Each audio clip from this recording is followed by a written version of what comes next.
बोलिए श्री सद्गुरुदेव की, संत समाज की, भक्त समाज की, अपने अपने गुरु महाराज की।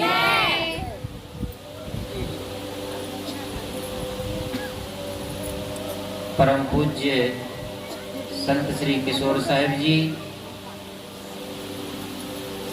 मेरे जीवन के पथ प्रदर्शक परम पूज्य संत श्री अमोई साहिब जी, परम पूज्य संत श्री दिनेश साहिब जी, कुशल संचालक महोदय संत श्री महेश साहिब जी,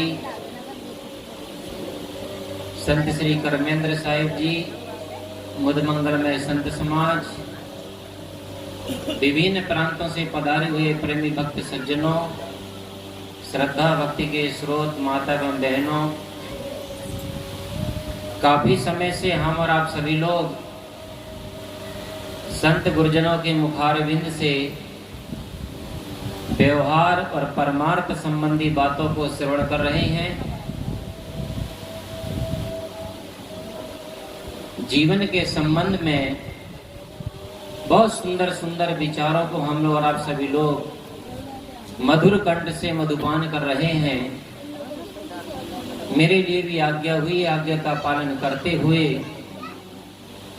मैं कुछ अपने जीवन संबंधी बातों को आपके सामने रखूंगा। जितने भी दुनिया में महापुरुष हुए हैं और जितने भी सदग्रंथ बनाए गए हैं, सभी महापुरुषों ने और सभी सदग्रंथों में इस मनुष्य जन्म की भूरी भूरी प्रशंसा को बताया गया है। इसकी श्रेष्ठता कही गई है। अब ऐसी कौन सी चीज है जिसके कारण से मनुष्य को सबसे श्रेष्ठ कहा गया है?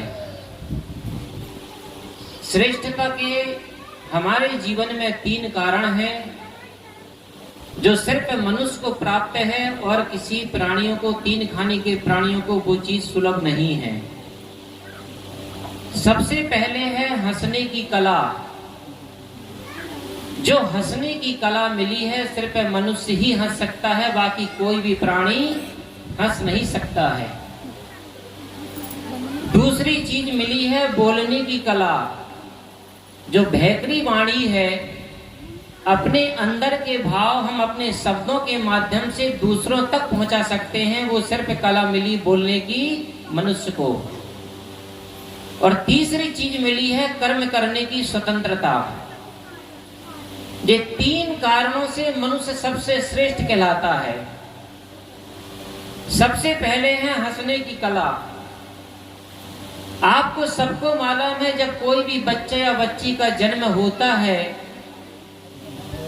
5 महीना 6 महीना के बाद वो थोड़ा थोड़ा अपने माता पिता और सगे संबंधियों को, नजदीक वालों को जब वो बच्चा पहचानने लगता है, तो धीरे धीरे वो बच्चा अपने वालों को देख करके मुस्कुराने लगता है, हंसने लगता है। और धीरे धीरे जब वही बच्चा जवान होता है और जैसे जैसे जवानी की ओर बढ़ता चला जाता है, आपको सबको मालूम है कि धीरे धीरे उसकी जिंदगी की जो मुस्कुराहट है, मुस्कान है, हंसने की जो उसके पास में क्षमता थी, कला थी, वो धीरे धीरे उसकी जिंदगी से विदा होती जाती है। और एक दिन ऐसा उसके जीवन में आता है समय कि एक दिन वो बच्चा अपने जिंदगी की यात्रा में मुस्कुराना और हंसना भूल ही जाता है। हम अपने दिल में हाथ रख के अपने आप से पूछिए, जिस प्रकार से आप अपने सच्चे दिल से बचपना में हंसते थे, क्या आप अपनी जवानी में कभी हंसते हो? अगर हम हंसते भी हैं तो ओंठों से हंसते हैं, ओंठों से मुस्कुराते हैं, लेकिन अपने दिल से रोते हैं। फिर इंसान अपने जीवन में बचपना को याद करता है कि वो भी दिन क्या दिन थे। कौन से दिन? बचपना के दिन। वो भी दिन क्या दिन थे जब चेहरे से हंसी झलकती थी, आज के दिन क्या है, ओंठ मुस्कुराने को तरसते हैं। आज इंसान की जिंदगी को देख करके ऐसा लगता है कि उसकी हंसी कोई रेगिस्तान में जाकर के जैसे नदी सूख जाती है, वैसे उसकी जिंदगी की हंसी सूख जाती है। इंसान हंस नहीं पाता। और क्यों नहीं हंसता? ना हंसने का कारण क्या है? ना हंसने के कारण अगर पूछना है तो उनसे पूछो जो फंसा है वो कभी हंसा है। हंसने वाला कभी, फंसने वाला कभी हंसता नहीं है। और किन में फंसा है? जिनका जीवन विषयों में फंसा, जिनका जीवन नाना प्रकार की गंदी आदतों में फंसा, जिनका जीवन विकारों में फंसा, जिनका जीवन दुर्गुण दुराचारों में फंसा, जिनका जीवन नाना प्रकार की कल्पना कामनाओं में, इच्छाओं में फंसा, और जिनकी इच्छा, जिनका जीवन नाना प्रकार की भ्रम कल्पना और मानंदियों में फंसा, वो जिंदगी में कभी नहीं हंसा। इसलिए हम जीवन में सिर्फ दूसरों को देखने दिखाने के लिए, अपने भीतर के दुख को छिपाने के लिए सिर्फ ओंठों से हंसते हैं, ओंठों से मुस्कुराते हैं। क्योंकि हमारे जीवन में कुछ हम ऐसे रास्ता चलते हैं, कुछ ऐसे रास्ता का चुनाव करते हैं, कुछ ऐसे रास्ते में हम अपने कदम बढ़ाते हैं जिसके कारण से हर व्यक्ति का जीवन घायल है, हर व्यक्ति का जीवन दुखी और परेशान है। हर बात के पीछे एक तर्क छिपा रहता है। ध्यान देना बात को। हर बात के पीछे एक तर्क छिपा रहता है, हर प्रश्न के पीछे का अर्थ छिपा रहता है। दिल की गहराइयों में उतर के देखो तो हर दिल में एक दर्द छिपा रहता है। यहां पर जितने भी संत महात्मा भक्तजन बैठे हैं, माता बहनी हैं, भाई लोग बैठे हैं, सब अपने दिल में हाथ रख के खुद से पूछना, तुम्हारी जिंदगी में कोई ऐसा एक गम का कांटा छिपा है, एक गम का कांटा लगा हुआ है, एक ही गम के कांटे ने आपकी जिंदगी की हंसी को उड़ा दिया है। इसलिए कोई भी व्यक्ति नहीं हंस पाता है। और वो गम क्या होता है? हमारी जीवन की गलती, हमारी जीवन की भूल। इसीलिए कहते हैं कि हजारों फूल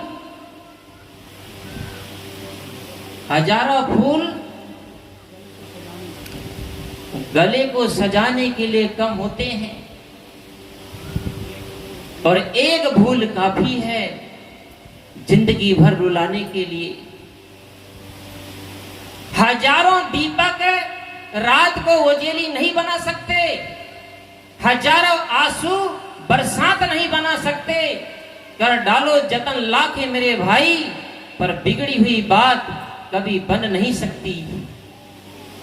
जीवन में तुम जो एक गलती कर जाते हो, एक भूल कर जाते हो, वो जिंदगी भर आपको रुलाने के लिए और आपकी जिंदगी की खुशी छीनने के लिए पर्याप्त होती है।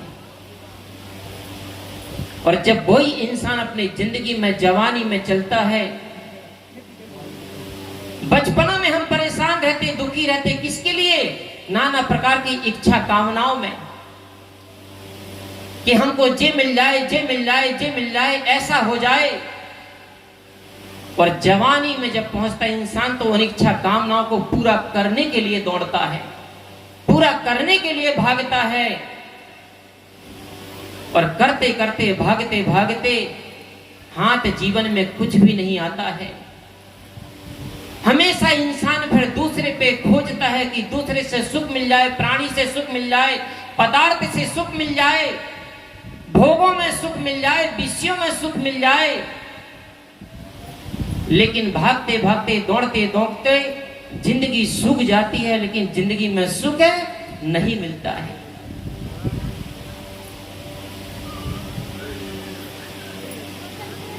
ना चादर बड़ी कीजिए, ना ख्वाहिशें दफन कीजिए। 4 दिन की जिंदगी है, वह चैन से बसर कीजिए। ना परेशान किसी को कीजिए, ना हैरान किसी को कीजिए। कोई लाख गलत भी बोले तो मुस्कुराकर छोड़ दीजिए। ना रूठा किसी से कीजिए, ना झूठा वादा किसी से कीजिए। कुछ फुर्सत के पल निकालिए, कभी खुद से भी मिला कीजिए। जो इंसान अपने आप के खुद से नहीं मिल सकता, अपने आप खुद के तरफ नहीं लौट सकता है, जिसकी दृष्टि, जिसकी सोच हमेशा वही रंग है, दूसरे के तरफ है, वो जिंदगी कभी अपनी संभाल नहीं सकता है। इसलिए संत गुरुजन कहते हैं कि तुम अपने तरफ लौटो, अपनी ज्यादा इच्छा कामनाओं को मत बढ़ाओ, क्योंकि संसार में कोई भी वस्तु ऐसी नहीं है जिससे तुम्हारा जीवन परिपूर्ण हो जाए। यहां वस्तु न ऐसी कोई जिससे तू हो पूरा, और 3 लोक का स्वामी हो जा फिर भी रहे अधूरा। बड़े बड़े राजा महाराजा पूरा करते करते मर गए, मिट्टी में धंस गए, हजारों का गला घोंट डाला, कितने राजाओं को लूट लिया, जीत लिया। क्या उनकी ख्वाहिशें कभी पूरी हुई? कभी किसी की ख्वाहिशें पूरी नहीं होती हैं। इसलिए संत गुरुजन कहते हैं कि अपनी जीवन में अपनी जरूरत के लिए अगर जियोगे, आवश्यकताओं के लिए जियोगे, तो हर नर नारी की आवश्यकताएं पूर्ति होती हैं, लेकिन मन की कामना कभी पूरी नहीं होती है। लेकिन हम मन आवश्यकताओं में नहीं जीते, हम मन की कामनाओं में जीते हैं। इसलिए हमारा जीवन में हंसी और प्रसन्नता समाप्त होती चली जाती है। और जब आदमी का जीवन झंझटों में जितना उलझता जाता है, फंसता जाता है, फिर आदमी हमेशा दूसरे को झांकता है, दूसरे की तरफ नजर गड़ाता है, और झांक रहे हैं इधर उधर सब। अपने अंदर झांके कौन? ढूंढ रहे दुनिया में कमियां, अपने मन में ताके कौन? दुनिया सुधरे सब चिल्लाते, खुद को आज सुधारे कौन? हम सुधरे तो जग सुधरेगा, यह सीधी बात स्वीकारे कौन? जब तक हम नहीं सुधरेंगे, हम ठीक नहीं बनेंगे, आप दुनिया को क्या ठीक बनाओगे? आप दुनिया को क्या सुधारोगे? इसलिए श्री राम शर्मा जी का वचन है शांति के निकेतन के, कि हम सुधरेंगे तो जग सुधरेगा, हम बदलेंगे तो जग बदलेगा। पहली शुरुआत अपने आप से करिए सज्जनों। तो मैं कह रहा था कि आदमी की जिंदगी में जो हंसने की कला मिली थी, वो आदमी के जीवन से हंसी उड़ गई। दूसरी बात मिली थी आदमी के जीवन में बोलने की कला। जब कोई भी बच्चा अपने जिंदगी में पैदा होता है, 2.5 साल के बाद में बोलना सीखता है, और 2.5 साल के बाद में बोलने के बाद जब वो बोलने की कला उसके जीवन में आती है, उसकी जबान से जब वाक्य शक्ति फूटती है, फिर उसी बच्चे की जिंदगी 80 साल की बीत जाती है। लेकिन 80 साल भी होने के बाद भी बुढ़े और बुढ़ियों को उनके जीवन में इस बात की अकल नहीं आई, समझ नहीं आई कि जीवन में बोलना क्या है और कैसा है। आज जिनके बाल पक गए, जिनकी जीवन की यात्रा समाप्त होने पे आ रही है, एक पैर मरघट में और एक पैर बाहर है, जिनकी ऐसी जिंदगी लटकी हुई है, लेकिन उनके जीवन में, उनके घर में, उनके परिवार में उनकी जबान सुनिए, उनके शब्द सुनिए, उनकी वाणी सुनिए। अपने बच्चों को, अपने घर में अपनी बहुओं को, अपने बेटों को, अपने नाती पोतों को ऐसे ऐसे शब्द बोलते हैं जो सुनने के बाद में आदमी को शर्म आती है, आंखें लजा जाती है, मुंह में हाथ धरना पड़ता है। ऐसे ऐसे अपशब्दों का इंसान प्रयोग करता है। कम से कम जिंदगी में किसी को कुछ देने के लिए आपका कुछ घट जाएगा, आपका कुछ लुट जाएगा, आपकी जिंदगी में कुछ कमी पड़ जाएगी। यहां सज्जनों, आप अपने जिंदगी में कंजूसी दिखा देना, दरिद्रता दिखा देना, क्योंकि आपका कुछ लुट रहा है, आपका कुछ घट रहा है। लेकिन मैं आपसे पूछता हूं, जिंदगी में किसी को मीठे शब्द बोलने में, मधुर वाणी शब्द कहने में, मैं आपसे पूछता, आपका क्या घटता और आपका क्या लुटता है? लेकिन जो इंसान किसी को अच्छे शब्द से भी संबोधन नहीं कर सकता है, किसी को मीठे वचन भी नहीं दे सकता है, वो इंसान कभी जिंदगी में कभी किसी को कुछ भी नहीं दे सकता है। क्योंकि हमारी जिंदगी में शब्द और भाषा एक ऐसी चीज है, ऐसी कड़ी है कि भाषा से आदमी का पूरा भीतर का पूरा बाहर प्रकट हो जाता है। इसलिए सदगुरु श्री कबीर साहब जी ने कहा है कि बोलत ही पहचानिए साहू चोर का घाट और अंतर घट की करनी निकरे मुख की बाट। जो आदमी जैसा भीतर होता है वैसे ही उसके शब्दों के माध्यम से बाहर आता है, और जैसा बोलता और जैसे भीतर होता है वैसे ठीक उसकी प्रतिक्रिया, उसकी प्रति छवि कहां पड़ती है? हमारे चेहरे में पड़ती है। जब आदमी क्रोध में बोलेगा तो उसका चेहरे की आकृति और कुछ होगी, प्रेम से बोलेगा, प्रसन्नता में बोलेगा तो उसकी चेहरे की प्रति छवि और कुछ होगी। क्योंकि चेहरा ऐसा है, वो हमारे अंतःकरण का मार्गदर्शक हमारा चेहरा होता है। हमारे भीतर जो भी चलता अच्छा बुरा उसकी प्रतिछवि कहां पड़ती है? हमारे चेहरे में पड़ती है। इसलिए पुराने जमाने का एक गीत है कि लाख छिपाओ छिप नहीं सकता, राज है इतना गहरा और दिल की बात बता देता है असली नकली चेहरा। आदमी के चेहरे में कभी कुछ नहीं छिपता है, क्योंकि वो हमारा अंतःकरण का मार्गदर्शक है। इसलिए सज्जनों, हमारे जीवन में मधुर शब्द बोलिए, वाणी को बीड़ा बनाइए, ना कि वाणी को बाण बनाइए। क्योंकि वाणी को अगर बीड़ा बनाओगे तो संगीत ध्वनि पैदा होगी, और वाणी को अगर बाण बनाओगे तो महाभारत होगा। इसलिए कहते हैं कि बोल सको तो मीठा बोलो, कटु वचन बोलना मत सीखो, बता सको तो राह बताओ, पद भटकाना मत सीखो, पोंछ सको तो आंसू पोछो, दिल को दुखाना मत सीखो, और हंसा सको तो सबको हंसाओ, किसी पर हंसना मत सीखो। लेकिन इंसान जिंदगी में कुछ भी अपने तरफ से हंसता तो नहीं है, लेकिन दूसरों पे जरूर हंसी उड़ाता है। मैं हंसने के पक्ष में हूं कि खूब हंसिए, लेकिन किसी दूसरे की हंसी मत उड़ाइए। ये धर्म नहीं कहता, हमारी मानवता नहीं कहती है, हमारी सज्जनता नहीं कहती है, हमारी इंसानियतता नहीं कहती है। मैं ये नहीं कहता कि जीवन में आप कोई बहुत बड़े धार्मिक बन जाओ, बहुत बड़े ज्ञानी बन जाओ। सिर्फ जीवन में ये 2-3 पॉइंट अपने जीवन में अपना लीजिए। सबसे पहले हंसने के कारण ढूंढो कि हम कैसे हंसें, और दूसरी बात अपने जीवन में अच्छे मीठे शब्दों को बोलने की आदत डालो। क्योंकि इंसान के जीवन में किसी को कोई शस्त्र से घायल कर दो, कोई को छुरी तलवार मार दो, वो छुरी तलवार का भी इंसान के जीवन में लगा हुआ घाव, बना हुआ घाव दवाई दारू से मिट सकता है। लेकिन किसी को कटु शब्द और कड़वे शब्द से अगर किसी को मार दोगे ना, इंसान मरतन मर जाएगा, लेकिन शब्द का घाव कभी मिटेगा नहीं, भरेगा नहीं।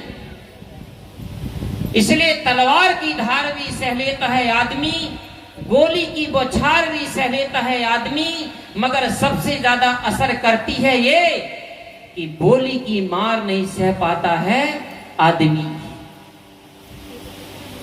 जिन्होंने भी बोली की मार किसी दूसरे पे छोड़ा है, वो जीवन में इतना घायल होता है, मर मर के जीता है, सुसुक सुसुक करके जीता है, अंतिम समय तक उसके जीवन में वो घाव कभी पूरा नहीं हो पाता है। इसलिए सदगुरु श्री कबीर साहब जी का वचन है, सदगुरु कबीर साहब जी ने वाणी के लिए तो बहुत कुछ कहा है। मीठा सबसे बोलिए सुख उपजे चहु और, वंशीकरण यह मंत्र है तजिए वचन कठोर। अपने जीवन में किसी को बस में करना है, किसी के दिल को जीतना है, तो अपने जिंदगी से सिर्फ कठोर वचन को, कठोर वाणी को छोड़ दीजिए। तो दूसरी नंबर की बात है कि अपने जीवन में जो बोलने की कला मिली है, अच्छे शब्द को बोलो, बोलने की भी एक कला होती है। और तीसरे नंबर में जो मानव जीवन मिला है सबसे श्रेष्ठ है, वो है हमारे कर्म करने की भूमिका।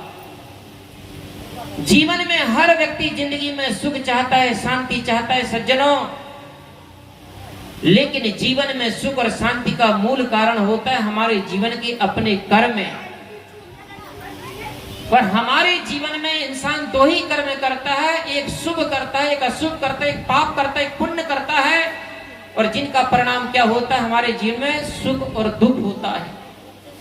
और वे दोनों कर्म हमारे पीछे चलते हैं, लेकिन शुभ कर्म हमारे जीवन में छाया के जैसे चलते हैं और अशुभ कर्म हमारे गाड़ी के पहिए के जैसे चलते हैं।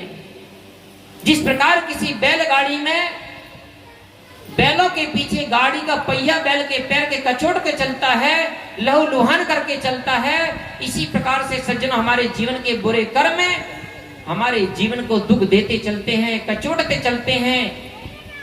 और जो शुभ कर्म होते हैं हमारे जिंदगी में छाया के जैसे चलते, हमको सहलाते हुए, गुलगुलाते हुए चलते हैं। लेकिन दोनों कर्म हमारा पीछा करते हैं। इसलिए कोई भी कर्म जब भी करना, बहुत सोच समझ करके करना, क्योंकि करने के पहले आप बहुत स्वतंत्र हो, लेकिन करने के बाद फिर तुम लाख जतन भी कर लेना, लेकिन करने के बाद फिर आप स्वतंत्र नहीं हो, फिर आप परतंत्र हो। और ध्यान रखना, हमारे जीवन के कोई भी कर्म, बुरे कर्म, अशुभ कर्म ऐसे हैं कि जैसे आप होटल में जाते हो, होटल में जाने के बाद में, रेस्टोरेंट में जाने के बाद में, आप होटल में बैठने के बाद जो भी ऑर्डर देते हो वही तुम्हारे टेबल के सामने आता है। लेकिन अपने जीवन का बुरे कर्मों का परिणाम और अच्छे कर्मों का भी परिणाम, यहां आपको ऑर्डर देने की जरूरत नहीं रहती है। जो भी आपने पहले किया है वो अपने आप आपके सामने आ जाता है।